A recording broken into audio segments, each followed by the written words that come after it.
towards the achievement of the Millennium Development Goals and the goal to halve extreme poverty by the year 2015. And I want to say today that it is no mistake that some of the greatest minds of our time have invested their vast resources into the fight to end extreme poverty in our world. With contributions from Bill and Melinda Gates worth approximately $33 billion, and a further contribution of Warren Buffett worth $30.7 billion, they have set their goal of combating HIV/AIDS and alleviating poverty globally. But when we talk about poverty, we're not talking about all types of poverty, as the notion itself is relative. And there will always be some type of poverty in our world. But when we talk about poverty, we talk about extreme poverty. Those living on less than $1 a day, the kind of needless poverty where a child dies for a lack of a 30-cent immunisation. Because it is extreme poverty that could come to an end in our lifetime. And I don't believe that extreme poverty will merely come to an end by increasing foreign aid levels. That said, governments of all types have failed to act out of the goodness of their hearts in increasing foreign aid levels to an acceptable level. So perhaps it's time we acted in Australia's own interests. By this I mean that increasing and investing in our aid and development will enhance our national security, it will boost our economy, and it will also help to achieve our foreign policy objectives. And it might help to feed, clothe and house millions of people along the way. If our region were to fail socially, economically and politically, then it creates resentment towards the developed world, and Australia in particular. The East Timorese antipathy towards Australia as a result of the Timor Gap issue is a case in point.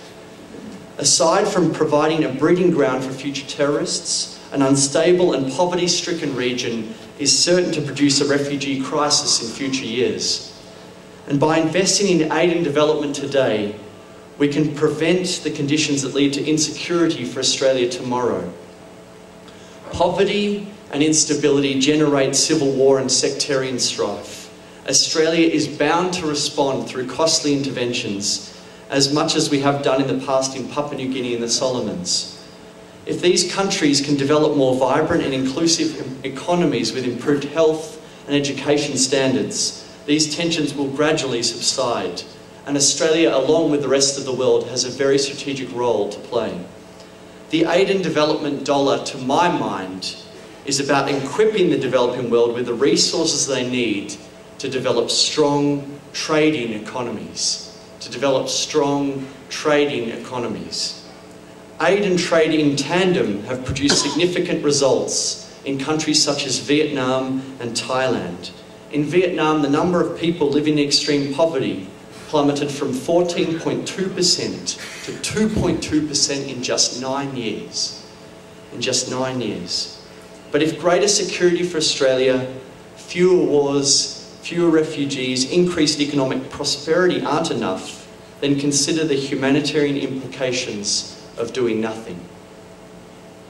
Half of the world's poor live in our region. And that means we have the opportunity to do something now. As Tim Costello says it so well, he says, if Australia doesn't respond to the moral call to help those poor countries, then there is a strong argument out of our enlightened self-interest. And we know full well that a Make Poverty History concert alone will not make poverty history.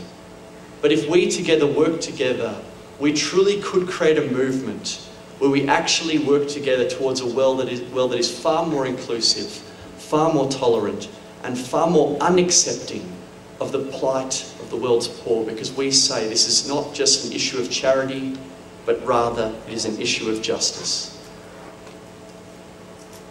I greatly appreciate the opportunity to come and share with you today. I want to leave those 3 points with you, and I wish you well for all your future endeavours in looking towards 2020. Thank you very much.